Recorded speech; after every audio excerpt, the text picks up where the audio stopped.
Go ahead and get into the next video here. Whoops, wrong one. And here we go. Because I do want to get more into Epstein, guys. So we're going to go ahead and get into Epstein's CIA connections. Why the CIA needed Jeffrey Epstein. Because it's a pretty interesting story. Well, honestly, line up. Because I love how they line up all the facts. Shout out to my man, Cappy Army. I actually seen this guy on Tucker Carlson. So shout out to this guy.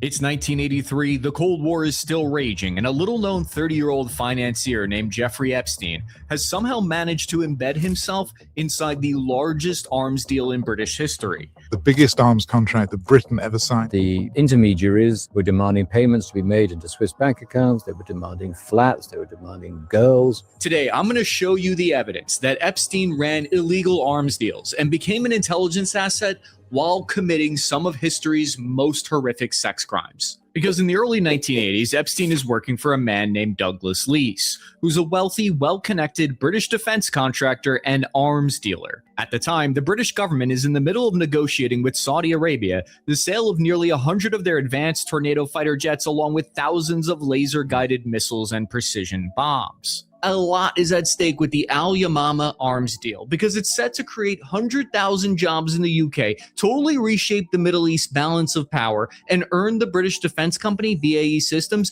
$80 billion in revenue. But there's a giant problem. In Saudi Arabia, deals were decided by royal family members and princes. So if you wanted a deal done, you paid these guys enormous bribes. One man's corruption was another man's way of doing business. And that is where Jeffrey Epstein came into the picture. This language and cultural barrier required a new type of global fixer. He allegedly worked with Douglas Leese as one of the key people who helped design the financial structures that hid the bribe money. Douglas Leese was one of the men who allegedly bribed the Saudi family and British officials. He was widely believed to be an intelligence asset for MI6. According to accounts from Leese's son Julian and from Epstein's former business partner Stephen Hoffenberg, Leese mentored Epstein. This is where Epstein learned first how to create shell companies and smuggle weapons and move huge sums of money into offshore accounts. Later investigations by the United States and British government would reveal over $1 billion worth of off-the-books hidden commissions, bribes, and kickbacks because Saudi Arabia had paid in a mix of oil shipments and cash. It all flowed through offshore accounts, intermediaries, and hidden financial structures that were designed to keep the real money trail invisible. Through Douglas Leese, Epstein was introduced to the highly profitable Cold War world of illegal arms deals and financial networks that concealed them. Supporting evidence for Epstein's alleged involvement in this arms deal comes from the FBI's 2019 raid of his New York City apartment. In it, they confiscated a fake Austrian passport from the 1980s that showed a younger Epstein under a totally different name. The entrance and exit stamps on the fake passport showed evidence that it was used in the early 1980s to travel between France, Spain, the United Kingdom, and Saudi Arabia. The most damning piece of evidence is that the times the passport was used to travel match with those that were used to facilitate the Al Yamama arms deal. Austria, especially Vienna, has been one of the world's biggest intelligence hubs since the Cold War. But where did Epstein get a fake Austrian passport from in the 1980s? Intelligence analyst Thomas Hampson said, quote, "I can't imagine Epstein getting a fake passport or using one without official government backing and cover. Intelligence services made counterfeit passports. In those days, some organized crime groups could have managed that as well, but it's unlikely that they were involved." Evidence that his close associate Douglas Leese was connected to intelligence agencies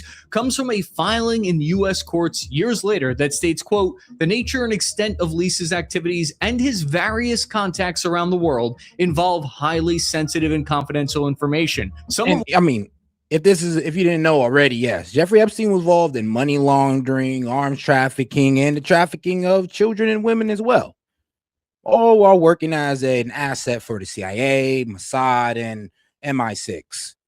Which are believed to be classified by the Department of Defense. Why would intelligence agencies create a passport for Epstein to help him with this arms deal? MI6 and CIA wanted the arms deal to go through because it would help contain Soviet influence. It would give Saudi Arabia air dominance against Iran, and it would help stabilize global oil markets, keeping Saudi Arabia tightly tied to Western bloc of influence, which was critical. The arms deal would lock Saudi Arabia into the Western security ecosystem for many decades to come. Epstein appeared to be one of Douglas Lee's fixers on the ground inside Saudi Arabia, helping facilitate this arms deal. Diplomatic cables leaked years later would show that Epstein's close associate, Prince Andrew, criticized the corruption investigation into the Al Yamama arms deal. Prince Andrew tried to get any audit of the deal shut down while he was the UK's special representative for international trade and investments. Epstein functioned like he was a useful tool through which Douglas Leese could add one more layer of plausible deniability to his allegedly illegal dealings. But that doesn't even scratch the surface, because Epstein's about to get involved in Iran-Contra and become an intelligence asset. We'll analyze this with today's sponsor, Ground News. Here we see there's new evidence that shows Epstein sent £10,000 to Ambassador Peter Mandelson's partner. The email suggests Lord Mandelson gave Epstein advance notice of an impending EU bailout, sent him internal government information about the state of the UK economy, and lobbied the Treasury on banking policy. And that's why that man had to step down. Yeah. So yeah, this Mandelson guy, yeah, he ended up stepping down. So shout out. No, and that's the craziest thing, because we got top CEOs, top government officials who are stepping down in other countries, but I don't think we had anybody who stepped down in ours. Well, no, wait. We had that one lady from Goldman Sachs. She stepped down.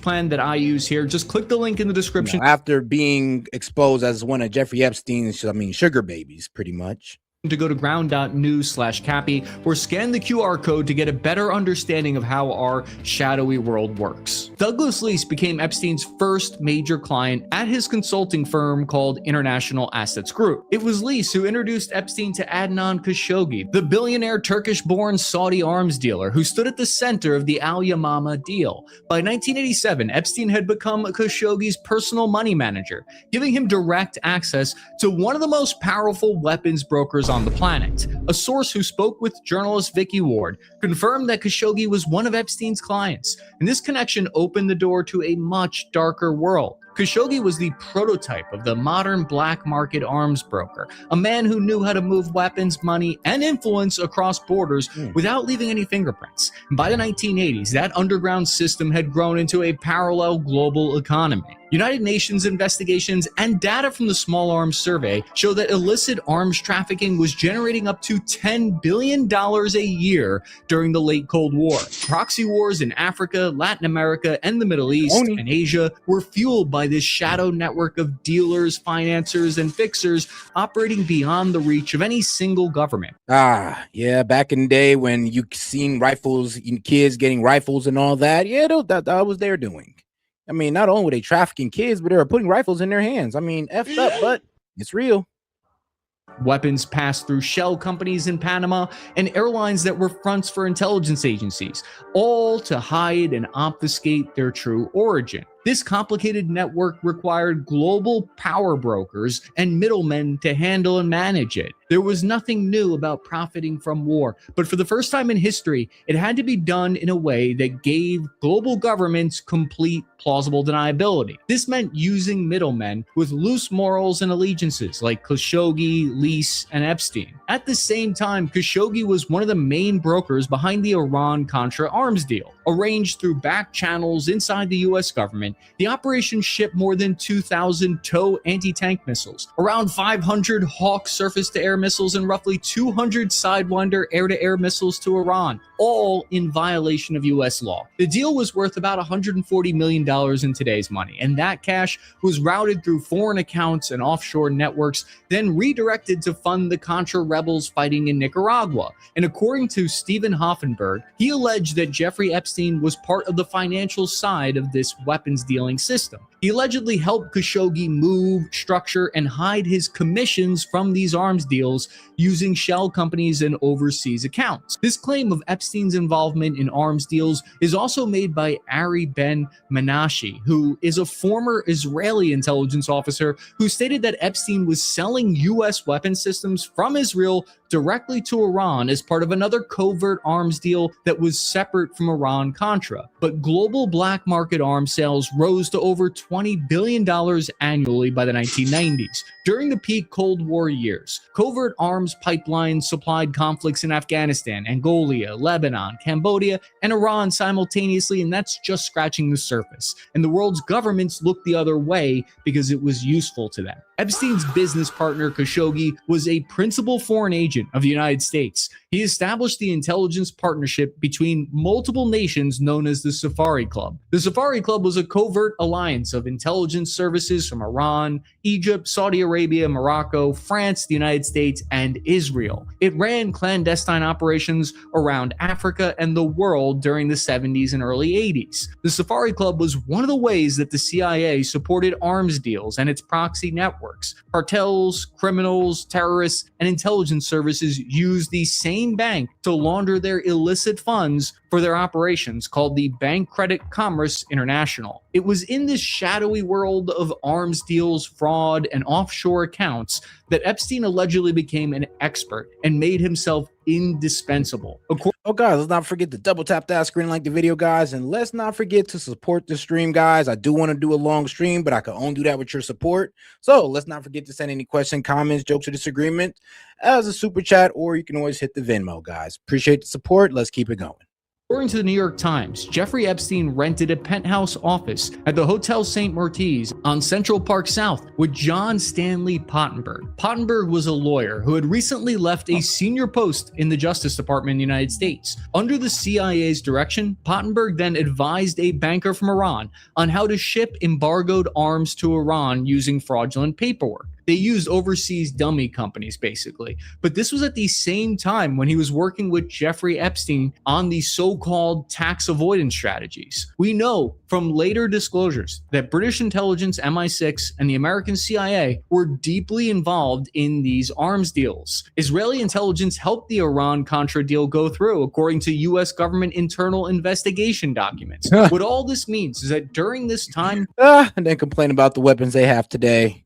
Epstein showed himself to be a reliable asset who had no morals, which is what these ruthless intelligence agencies look for. According to testimony given. Hey, yo, and shout out to my man Chase for starting us off, for upgrading to the insider package. Appreciate the support, brother. And that's five towards the live. By Stephen Hoffenberg, a former close associate and business partner. Jeffrey Epstein was also helping Douglas Lease with the sale of Chinese weapons to Iran through the Chinese communist state-owned defense company Norinco. We know that during the 1980s, China supplied HY-2 Silkworm anti-ship cruise missiles to Iran and signed weapons agreements worth over $4.8 billion with Iran. If Epstein was making millions of dollars in commissions from these arms deals and hiding this money, it would go a long way in explaining where his fortune came from. It didn't seem like he had any value system, really. He didn't operate in the interest of any one country during this time. He facilitated these deals to enrich himself and to gain further power and to make himself untouchable. It was Jeffrey Epstein who created the financial network to enable these illicit arms deals to go through. This meant Epstein saw himself as outside the law, not accountable to anyone. And it was around this time in the mid-1980s that Epstein started bragging to people close to him that he worked for intelligence agencies and that he was untouchable. Intelligence officers are someone who are directly trained. I'm weak, bro. I ain't gonna lie. I was kind of hoping that you would. Like, no, I actually do love your support. It's just that I actually got to read your @ name.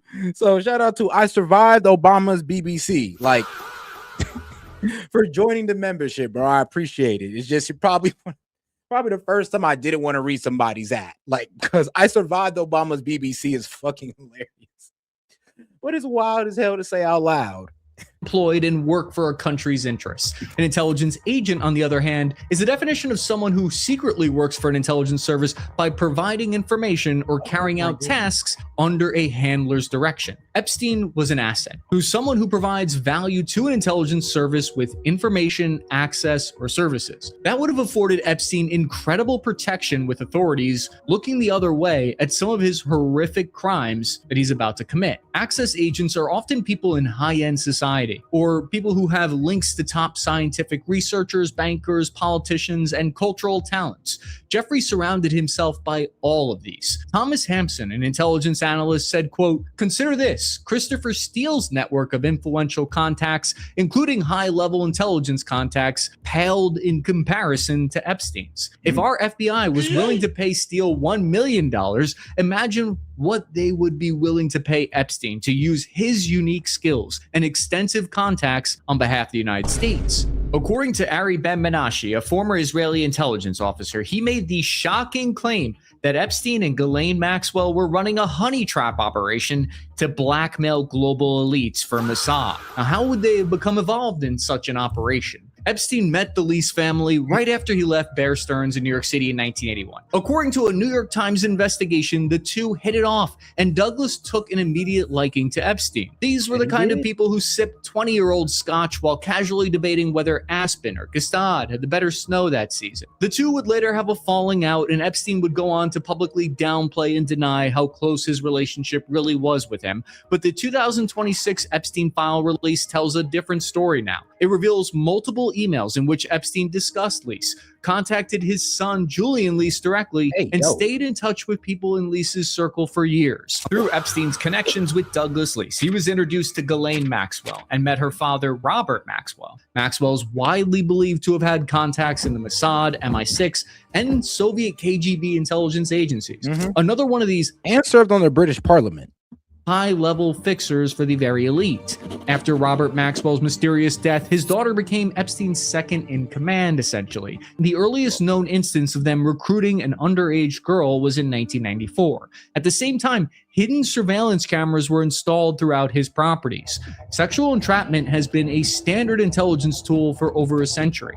The Soviet system perfected this and called it compromat, or compromising material. The CIA conducted similar operations, drugging men with prostitutes to see what kind of drug and blackmail tactics would work best to extract confidential information in Operation Midnight Climax. Multiple victims testified that Epstein recruited underage girls and instructed them to bring friends, creating a recruitment pipeline. Victims, including Virginia Guthrie, stated under oath that they were trafficked to wealthy and powerful men, including politicians, royalty, and businessmen. Several victims said Epstein kept records, photos, and personal details which they believed were used for control and intimidation.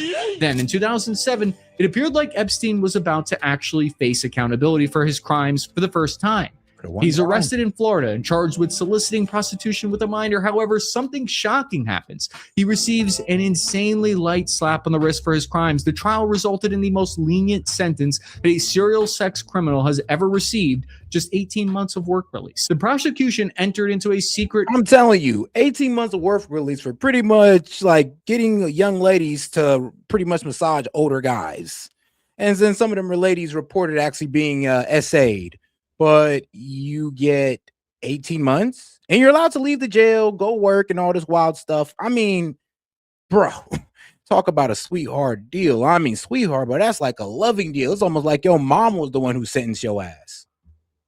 Non-prosecution agreement with Epstein. According to a Daily Beast article, Alex Acosta, who was the former U.S. attorney who prosecuted the case, Acosta was later asked why this light plea deal happened. And he said, "I was told Epstein belonged to intelligence and was above his pay grade and to back off." This statement was not on the record officially, and he would later deny in 2025 ever making it. Acosta lost his job as U.S. Secretary of Labor mainly because of the widespread criticism of how he handled Epstein's prosecution. If this sounds like a crazy conspiracy, it shouldn't, because it actually fits a long pattern in U.S. history, where people tied to intelligence operations are shielded from prosecution. Whitey Bulger was an FBI asset protected for decades despite committing murders and extortion.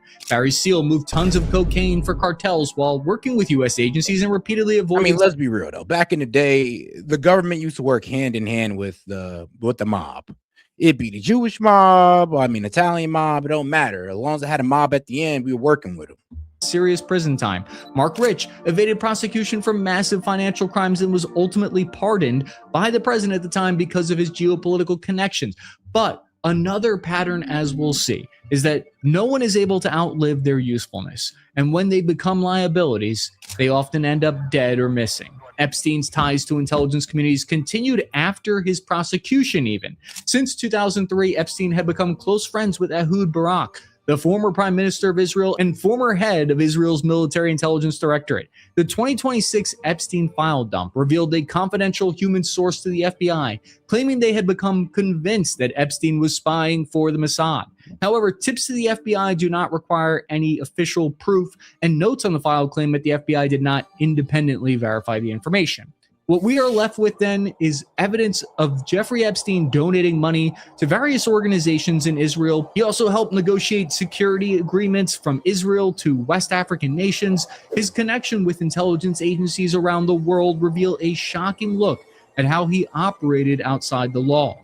The ties also extend to Russian intelligence services. In a 2014 email exchange between Epstein and Sergei Belikov, Russia's deputy minister of economic development, Belikov was a trained FSB spy.